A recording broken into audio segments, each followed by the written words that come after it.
So hi everyone, welcome again to Sahitya study UGC NET classes. बहुत बहुत स्वागत है आप सबका हमारे इस नए लेक्चर में। जैसे कि पिछली वीडियो में मैंने आपको बताया था कि हमने एक वीडियो सीरीज को शुरू किया है क्वेश्चन बैंक, जिसमें हम आपको 1000 से ज़्यादा क्वेश्चन प्रोवाइड करने वाले हैं। पिछली वीडियो में हमने 2016 का जो एग्जाम हुआ था यूजीसी नेट का जनवरी में, उसको डिटेल में डिस्कस किया था। उसमें 50 क्वेश्चन हमने डिस्कस किए थे। आज की वीडियो में हम सेम ईयर में 2016 में ही जो अगस्त में एग्जाम हुआ था, हम उसको डिस्कस करने वाले हैं। तो अगर आप यूजीसी नेट की तैयारी कर रहे हैं या किसी भी कॉम्पिटिटिव एग्जाम जो रिलेट करता हो इंग्लिश लिटरेचर से, चाहे वो नेट का एग्जाम हो, गेट का एग्जाम हो, सेट या स्क्रीनिंग का एग्जाम हो, टीजीटी पीजीटी, तो सबके एग्जाम के लिए ये वीडियो बहुत हेल्पफुल होने वाली है। और अगर आप हमारे चैनल पे नए हैं तो प्लीज चैनल को सब्सक्राइब कर लेना, बेल आइकन को भी प्रेस कर लेना, ताकि आने वाली वीडियो की नोटिफिकेशन आपको मिलती रहे। इसमें 1000 से ज्यादा क्वेश्चन आपको मिलने वाले हैं। तो ज्यादा टाइम वेस्ट न करते हुए शुरू करते हैं आज की हमारी इस वीडियो को। The first question is what was the fate of ignorance in Bunyan's pilgrim progress. Bunyan ने एक बहुत ही फेमस वर्क लिखा है, जॉन बनियन ने, द पिलग्रिम प्रोग्रेस। इसमें इग्नोरेंस का फेट क्या है? इसमें क्रिश्चियन जो मेन कैरेक्टर है वो इग्नोरेंस को वॉर्न्स करता है उसकी फुलिशनेस की वजह से, और इग्नोरेंस के पास कोई स्क्रॉल नहीं होता जिससे वो सेलेस्टियल सिटी यानी कि हेवन तक पहुंच सके। इसलिए गॉड का ऑर्डर इग्नोरेंस को सीज करता है, और ये जो इग्नोरेंस है ये हेल के रास्ते को डिस्कवर करता है। इसका राइट आंसर है he discover the way to hell, fourth वाला। इसके बाद next, god is refer to as the president of immortals in. ये जो फ्रेज है द प्रेसिडेंट ऑफ इमॉर्टल्स, इसमें थॉमस हार्डी ने क्लेम किया है ये जो फ्रेज है द प्रेसिडेंट ऑफ इमॉर्टल्स, इसको कहां से लिया गया है? ये ग्रीक फ्रेज है from the ancient Greek playwright Aeschylus. Aeschylus की एक ट्रेजेडी है प्रोमेथियस, वहां से इसको लिया गया है। इसमें प्रेसिडेंट ऑफ इमॉर्टल्स एस्किलस का इससे मतलब है कि जितनी भी पीड़ाएं हैं वो हमारी विल या इच्छा से होती है, विल से। और इसको थॉमस हार्डी ने यूज किया है अपने work Tess of the d'Urbervilles में। नेक्स्ट है फिर match the character with the author. Character के नाम दिए गए हैं, कुछ ऑथर्स के नाम है, इसको मैच करना है। मेडलाइन, ये कैरेक्टर लिया गया है एव ऑफ सेंट एग्नेस से, और एव ऑफ सेंट एग्नेस लिखा है जॉन कीट्स ने। तो फर्स्ट को हम मैच करेंगे फोर्थ के साथ। प्रोमेथियस को लिया गया है पीबी शैले के वर्क से प्रोमेथियस अनबाउंड से। और यूरिजन जो ये कैरेक्टर है इसको विलियम ब्लेक की माइथोलॉजी से लिया गया है, तो इसको हम मैच करेंगे विलियम ब्लेक से। और चाइल्ड हैरोल्ड, इसको हम मैच करेंगे लॉर्ड बायरन से। चाइल्ड हैरोल्ड पिलग्रिमेज लिखा है लॉर्ड बायरन ने। तो फर्स्ट का डी और सेकंड का सी। फर्स्ट का डी है, सेकंड सी है, थर्ड ऑप्शन में दिया गया है, तो थर्ड हमारा इसमें राइट आंसर होगा। इसके बाद अगला क्वेश्चन है the phrase loud colour is example of. ये किसका एग्जांपल है लाउड कलर? ये एग्जांपल है साइनेस्थेसिया का। साइनेस्थेसिया एक ऐसी टेक्निक होती है जिसमें राइटर अपने आइडियाज, कैरेक्टर और प्लेसेस को इस तरह से रिप्रेजेंट करता है जिसमें उसमें एक से ज्यादा सेंसेस से रिलेट करते हैं वो, जैसे कि हियरिंग है, साइट, स्मेल और टच। जैसे कि हम कोई म्यूजिक सुनते हैं फिर हम उसको सेव करते हैं अपने अकॉर्डिंग, या फिर हम किसी वर्ड्स को सुनते हैं या किसी नाम को सुनते हैं तो हम उसको इंस्टेंटली उसमें कलर्स ढूंढते हैं। ये होता है साइनेस्थेसिया। ये लाउड कलर इसी का एग्जाम्पल है साइनेस्थेसिया का। इसके बाद फिफ्थ है in one of Marlowe's play the hero is born not to practise more than heavenly power permits, identify the play. Christopher Marlowe का एक बहुत ही फेमस प्ले है डॉक्टर फॉस्टस, जिसमें ये डॉक्टर फॉस्टस हर चीज की स्टडी करता है, फिर बाद में वो ब्लैक मैजिक भी सीखता है। ब्लैक मैजिक सीखने के बाद वो अपनी जो लिमिट्स है उसको क्रॉस कर जाता है, और इसमें गुड एंजल जो है वो इसको वार्न करती है कि वो प्रैक्टिस ना करे मोर देन हेवनली पावर परमिट्स।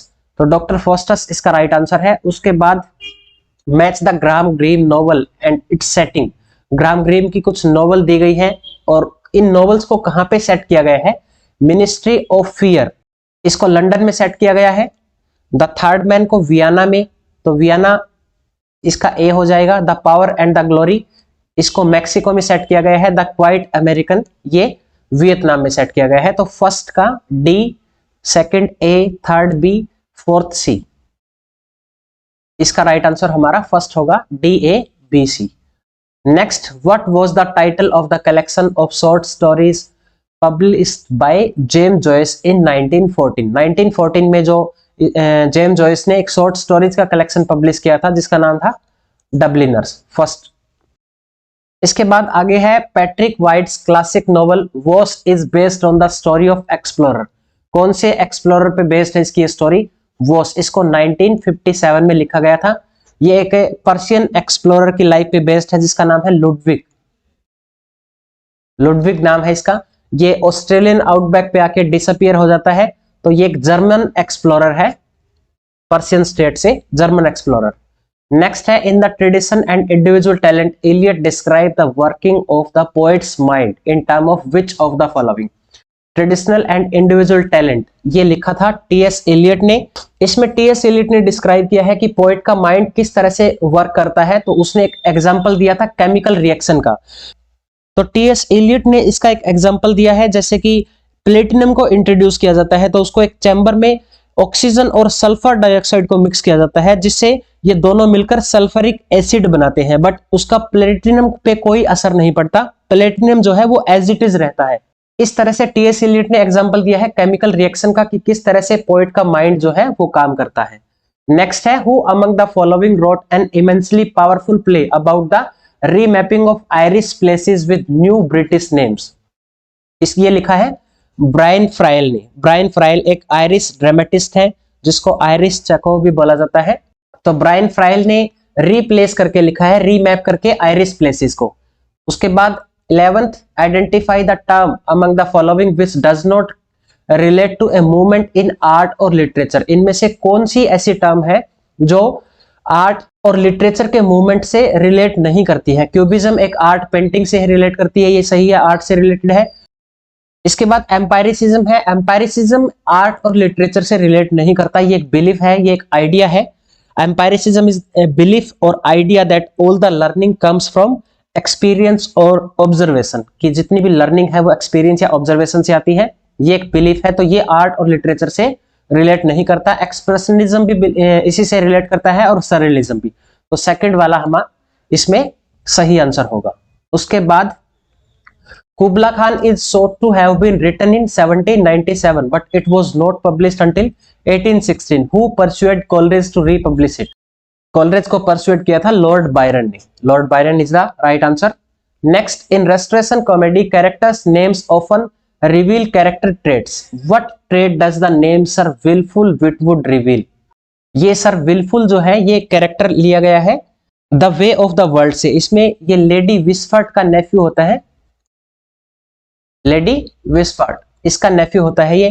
तो इसमें क्या रिवील करता है? Desire to be thought of as witty. ये थर्ड वाला इसमें सही आंसर होगा। Next, from the following list identify the two novels published by John Henry Newman. ये सारी नॉवेल जेएच न्यूमैन की लिखी हुई है, लेकिन उसने खुद कौन सी दो नॉवेल को पब्लिश किया है? एक तो लॉस ऑफ ग्रेन और एक कैलिस्टा। ये दोनों नॉवेल जॉन हेनरी न्यूमैन ने इनको पब्लिश किया है। Loss of gain it was written in 1848 में इसको लिखा गया था, 1848। It depicts the culture of Oxford University and mid Victorian era. इसमें ये सब बातें की गई है। तो थर्ड और फोर्थ हमारा इसमें राइट आंसर है। नेक्स्ट है फिर, consider the following lines from Beowulf. ये लाइन है बीवुल्फ से ली गई है। What literary device does the poet use in these lines? A few miles from here a frost stiffened आएगा यहाँ पे। Stiffened wood waits and keeps watch about a mere. Frost stiffened wood wait forest इंतजार करता है। क्या ऐसा possible है? जब नॉन लिविंग चीजों को ह्यूमन ट्रेट दिया जाता है तब उसको पर्सोनिफिकेशन बोला जाता है, मानवीकरण। फर्स्ट ही इसमें हमारा सही आंसर है। The next, which of the following place of GB show attack Darwinism? Darwinism की जो थ्योरी है, जैसे कि फिटेस्ट फॉर्मूला की थ्योरी दी थी चार्ल्स डार्विन ने ओरिजिन ऑफ स्पीस में। 1859 में ओरिजिन ऑफ स्पीस लिखा गया था। तो जीबी शो के कौन से वर्क में डार्विनिज्म पे अटैक किया गया है? ये बैक टू मैथ्यूसेला, इस वर्क में डार्विनिज्म पे अटैक किया गया है, फोर्थ वाले में। उसके बाद, in King Lear to which woman has Edmund sworn his love? कौन सी दो वुमन होती है जो एडमंड से प्यार करती है? इसमें सबसे छोटी कॉर्डेलिया ये नहीं करती, गोनरेल और रीगन ये दोनों इससे प्यार करती है। फोर्थ वाला आंसर हमारा सही होगा, both Goneril and Regan. Next one, the poetic lines break break break is example of. ये ब्रेक ब्रेक ब्रेक जो है ये एग्जांपल है स्पोंडी का। What is spondee? When in a poem two syllable units of text that pronounced with the equal stress. Equal stress जैसे break break break, equal stress आ रहा है सब पे, तो इसको हम स्पोंडी बोलते हैं। First. Next, Ben Jonson's pleasure reconciled to virtue is, ये क्या है? डोमेस्टिक ट्रेजेडी है, मास्क है, ये एक मास्क है बेन जॉनसन का, प्लेजर रिकाउंसिल टू वर्च्यू। और मास्क क्या होता है? Mask is a form of festive courtly entertainment in which include music, dancing, singing, acting, ये सारी चीजें इंक्लूड होती है मास्क में, इसको मास्क बोलते हैं। देन आगे है फिर, what is the rhyme scheme of Shakespearean sonnet, Shakespearean की इसमें सोनेट की राइम स्कीम कौन सी है? विलियम शेक्सपियर ने पहले इनिशियल टाइम में पेटार्क स्टाइल को फॉलो करते थे, उसके बाद थॉमस यार्ट ने पेटार्चन स्टाइल था जो ऑक्टेव और सस्टेट 8+6 लाइन में लिखा जाता था, तो इसको थॉमस यार्ट ने इस पैटर्न को चेंज कर दिया 4+4+4+2, 3 क्वाड्रेंट्स प्लस कपलेट, ऐसे लिखना शुरू किया और यही स्टाइल को फॉलो किया है शेक्सपियर ने। तो इसमें इसकी राइम स्कीम है ए बी ए बी, ये एक quadrant, C D C D ये दूसरा, ई एफ ये थर्ड, और डबल जी ये कपलेट, ये स्टाइल इसने शेक्सपियर ने फॉलो किया है। Next, in More's Utopia what religion is prescribed by the Utopians, क्या वहां पे रिलीजन था? कौन से रिलीजन को फॉलो करते थे? वहां पे सिर्फ एक ही रिलीजन था, belief in a single infinite power and sun moon and planetary worship, सिर्फ एक ही रिलीजन था वहां पे, कोई हिंदू, मुस्लिम, बुद्धिज्म, इस्लाम, कोई भी और दूसरा रिलीजन नहीं था। तो इसमें यूटोपिया में नोवेयर लैंड, इमेजिनरी लैंड की बात की जाती है, जहां पे लोगों की प्रोस्पेरिटी के बारे में बात की जाती है। तो इसमें फर्स्ट ही हमारा सही आंसर है। Next, in book 5 of Prelude Wordsworth dreams of an Arab in the desert after reading which great work, William Wordsworth ने जो प्रिल्यूड लिखा है, द प्रिल्यूड जो ऑटोबायोग्राफिकल वर्क है वर्ड्सवर्थ का, इसकी बुक 5th में Wordsworth dreams of an Arab in the desert, Arab के डेजर्ट में वो पहुंच जाता है। कौन सी बुक को पढ़कर? ये वो बुक पढ़ रहा था उस टाइम पे, सर्वेंटस की बुक, सर्वेंटस डॉन क्योटे, ये बुक है डॉन क्योटे, सर्वेंटस ने इसको लिखा है। इसके बाद lady deadlock is character in Dickens, Dickens की कौन सी नॉवेल में ये कैरेक्टर है? ब्लीक हाउस में है लेडी डेडलॉक, इसको 1853 में पब्लिश किया गया था, इस बात को डेट याद रखना इंपॉर्टेंट है। Then next, which Keats poem was originally intended to be part of collection of verse tale based on stories by Boccaccio, Keats की कौन सी पोएम है, एक कलेक्शन का पार्ट है जो किसकी? बोकेसियो की स्टोरी पे बेस्ड है, ये है इजाबेला, ये बोकेसियो का जो वर्क है द डीकैमरॉन, उस पे बेस्ड है, third one Isabella. Where does Conrad heart of darkness begin, heart of darkness एक नोवेला है जिसको लिखा है जोसेफ कॉनरेड ने, और ये शुरू होता है रिवर ऑफ थेम्स से। This novella begins with A group of passenger about A boat floating on the river Thames, तो रिवर थेम्स का यहाँ पे रेफरेंस है, ये यहीं से शुरू होती है ये स्टोरी। उसके बाद next, in Gulliver's travel which of the following ideas is not a product of the academy of Lagado, इसमें ये एक आइलैंड पे पहुंचता है और ये आइलैंड जो है वो रिप्रेजेंट करता है both British science and the court, और ये क्लियरली स्टायर किया गया है रॉयल सोसाइटी पे। तो ऑप्शन पे चलते हैं, a random sentence generating machine, ये बिल्कुल सही है। A proposal to each speech all together, each speech all together की बात हुई है इसमें। Project of truncating words and shortening sentence by leaving out verbs, ये भी सही है। A digestible dictionary written on a wafer, ये नहीं है, डाइजेस्टेबल डिक्शनरी जैसी कोई बात इसमें नहीं की गई है, तो फोर्थ वाला हमारा राइट आंसर होगा। नेक्स्ट है फिर, which of the following stories is not written by Nathaniel Hawthorne, Nathaniel Hawthorne ने कौन सी स्टोरी इसमें से नहीं लिखी है? मिनिस्टर ऑफ ब्लैक वाइल लिखा है, सही है। यंग गुडमैन ब्राउन भी इसी का है। परलॉइंड लेटर, द परलॉइंड लेटर, ये नहीं है, इसको लिखा है एडगर एलन पोए ने, एडगर एलन पोए, ये अमेरिकन ऑथर है, डिटेक्टिव राइटर है, बहुत ही फेमस, तो ये थर्ड वाला इसमें सही ऑप्शन होगा। Next, what attributes of Shakespeare characterisation does Johnson admire in his preface to Shakespeare, जब शेक्सपियर को स्टडी करके डॉक्टर जॉनसन ने प्रीफेस टू शेक्सपियर लिखा, तो उसमें शेक्सपियर की कौन सी कैरेक्टरिस्टिक्स को एडमायर किया गया है? फर्स्ट पढ़ते हैं, the way his characters represent particular time and place, doctor Johnson ने जो ये 3 यूनिटीज है, time, place and action, time और प्लेस को इसने एडमायर नहीं किया, उसने एक्शन को एडमायर किया था, तो ये एलिमिनेट हो जाएगा। The way his character exhibit quick representative of their humus professions, ये उनके प्रोफेशन को भी एडमायर नहीं किया डॉक्टर जॉनसन ने। The way his characters portray the general passion and principle of human nature, Shakespeare के जो कैरेक्टर थे वो ह्यूमन नेचर को रिप्रेजेंट करते थे, जिस तरह का उनका नेचर होता था शेक्सपियर एज इट इज इस तरह के कैरेक्टर ही अपने वर्क्स में इंक्लूड करता था, तो इसलिए डॉक्टर जॉनसन ने शेक्सपियर को एडमायर किया है। Next, according to the Foucault sexuality points to discourse about all the following except, कौन से को छोड़ के फूको की जो सेक्सुअलिटी पे जो वर्क लिखा है इन्होंने, उसके पॉइंट्स इसमें इंक्लूड है, किसको छोड़कर? मेडिसिन पे है, एंथ्रोपोलॉजी पे नहीं है, साइकोलॉजी पे भी है, क्रिमिनोलॉजी पे भी है, तो एंथ्रोपोलॉजी पे नहीं लिखा है। एंथ्रोपोलॉजी वैसे होता क्या है? Anthropology is study of origin and development of human societies and culture. Anthropology होता है जब स्टडी की जाती है ओरिजिन के बारे में, डेवलपमेंट ह्यूमन की ओरिजिन के बारे में, उसकी डेवलपमेंट के बारे में और कल्चर के बारे में, उसको एंथ्रोपोलॉजी बोलते हैं। तो इसमें ये इंक्लूड नहीं किया है मिशेल फूको ने द हिस्ट्री ऑफ सेक्सुअलिटी में। Next, the Arabia breathes from yonder box, this line from the rape of the lock is example of rape of the lock लिखा है अलेक्जेंडर पोप ने 1712 में 2 Cantos के साथ लिखा गया। इसके बाद 1714 में 2 कैंटोस और ऐड किए गए, फिर फाइनल पब्लिकेशन 1717 में है जिसमें क्लेरिसा स्पीच को ऐड किया गया था 5 कैंटोस के साथ। ये all Arabia breathes from yonder box, ये किसका एग्जाम्पल है? पेरिफ्रियास है, ये मेटोनोमी का एग्जाम्पल है, थर्ड वाला। और मेटोनोमी क्या होता है? ये एक फिगर ऑफ स्पीच है in which the name of one thing is replaced with another words, जिसमें एक वर्ड को उसके साथ जो एसोसिएट करता है, जो सिमिलर वर्ड्स होता है उसके साथ उसको रिलेट किया जाता है, उसको हम मेटोनोमी बोलते हैं। जैसे ऑल अरेबिया है, यहाँ पे ऑल अरेबिया रिप्रेजेंट किसको करता है? यहाँ पे all the perfume of Arabia, और योंडर बॉक्स ये रिप्रेजेंट करता है पोप को, खुद को, अलेक्जेंडर पोप को। तो इनके लिए ये वर्ड यूज किए गए हैं। इस तरह के फिगर ऑफ स्पीच को हम मेटोनोमी बोलते हैं।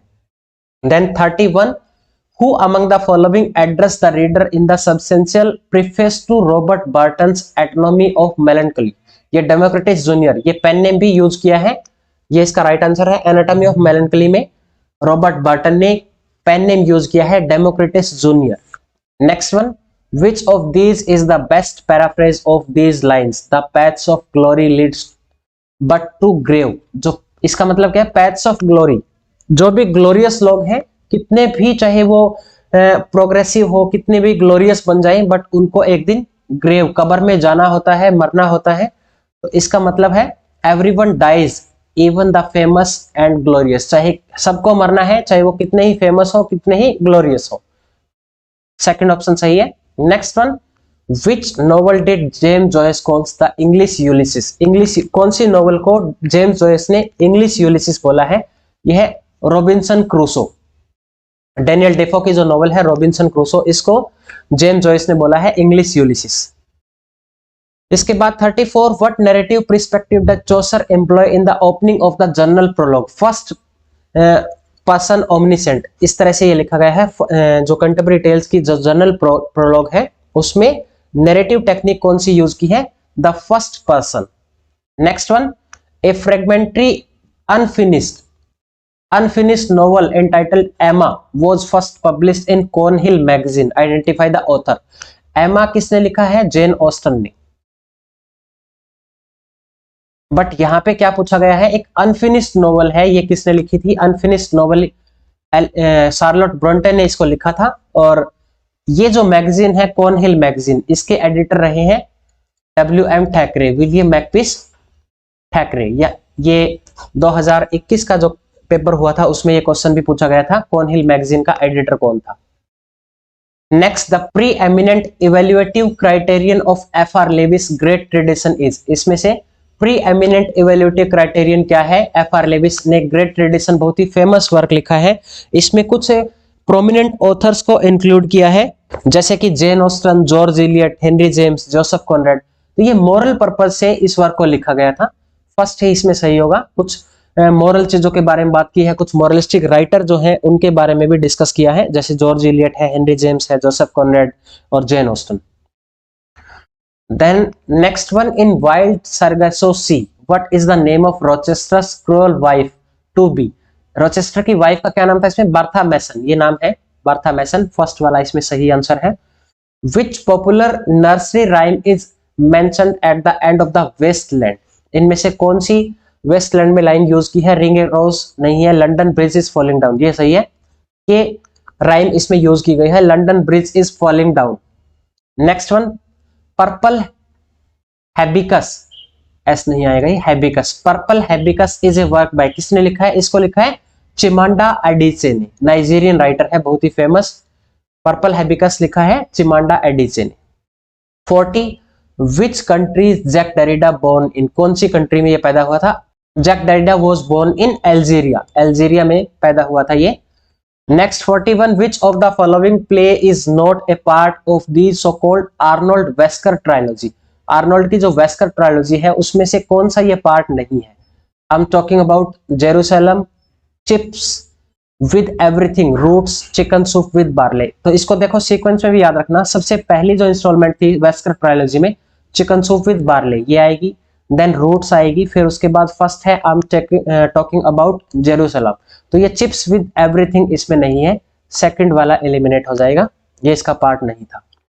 Next, identify the play from among the following in which spendthrift young man auctions away the portrait of his ancestor. इसमें taming of the shrew school for, ये स्कूल फॉर स्कैंडल जो है इसको लिखा है रिचर्ड शेरिडन ने। इसमें एक कैरेक्टर ये होता है सर रावले,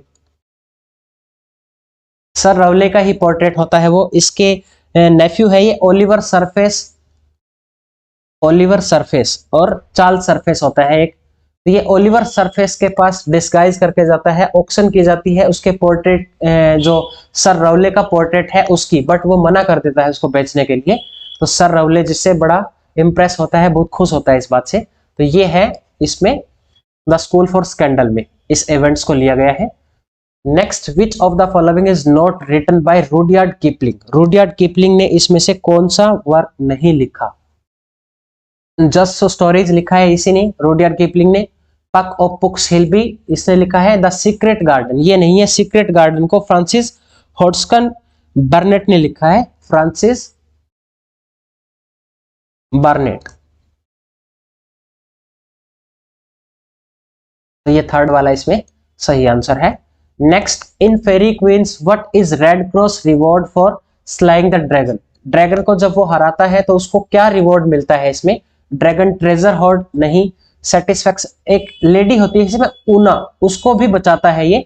तो जब ये इसको मार देता है ड्रैगन को तो अब इसको रिवॉर्ड मिलता है लेडी ऊना के साथ शादी के लिए इसको Una's hand in marriage and her parents kingdom, और उसके पेरेंट्स का किंगडम ऑफर किया जाता है।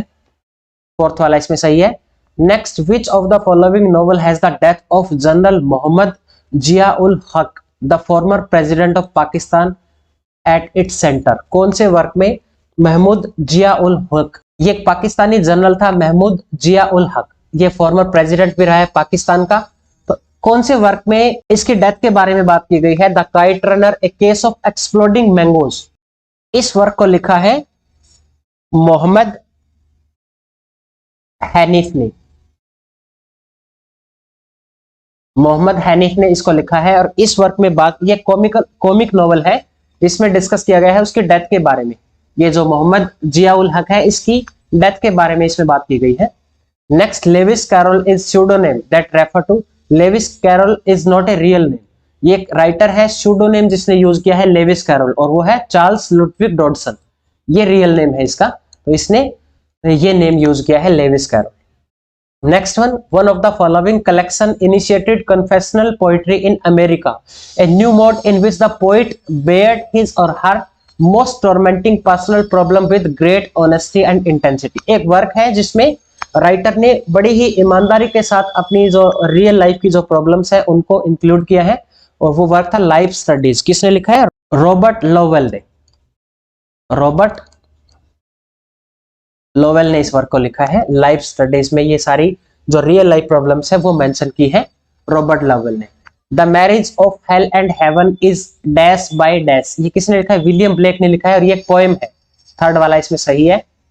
उसके बाद अगला है, In the poem or invocation at the opening of book 3rd, Paradise Lost, Milton asked for divine help in writing his epic.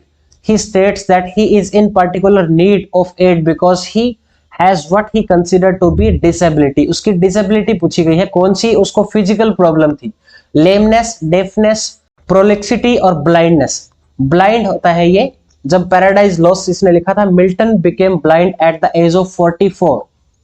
बहुत ही फेमस सोनेट भी लिखा है 1652 में जॉन मिल्टन ने ऑन हिज ब्लाइंडनेस. इसमें बात की है उसने अपनी ब्लाइंडनेस के बारे में.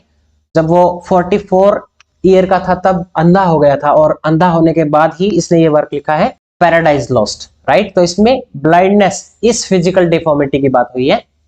उसके बाद नेक्स्ट है match the poets with the collection. कुछ पोएट्स के नाम दिए गए हैं, उनकी पोएट्री के कलेक्शन है. फिलिप लार्किन, जोफ्री हिल, टेड ह्यूज, सीमस हेनी. ल्यूप्रेकल लिखा है टेड ह्यूज ने. डोर इनटू द डार्क इसको लिखा है सीमस हेनी ने. और द लेस डिसीव लिखा है फिलिप लार्किन ने. फॉर द अनफॉलन ये लिखा है जोफ्री हिल ने. तो इसका फर्स्ट का सी होगा, सेकंड का डी होगा. फर्स्ट सी डी, फर्स्ट में भी दिया गया है सी डी, और फिर थर्ड वाला ए ने लिखा है फिलिप लार्किन ने. तो सी डी ए बी ये इसमें राइट आंसर होगा. This is all about today. 50 question को हम डिस्कस कर चुके हैं. ये 2016 वाला जो एग्जाम हुआ था जुलाई के बाद, वो ये एग्जाम है. तो इसको हमने डिस्कस कर लिया है. और अगर आपको वीडियो अच्छी लगी हो तो वीडियो को लाइक करें, चैनल को भी सब्सक्राइब करें और बेल आइकन को प्रेस करें ताकि आने वाली वीडियो की नोटिफिकेशन आपको मिलती रहे. Be safe, stay connected, best of luck.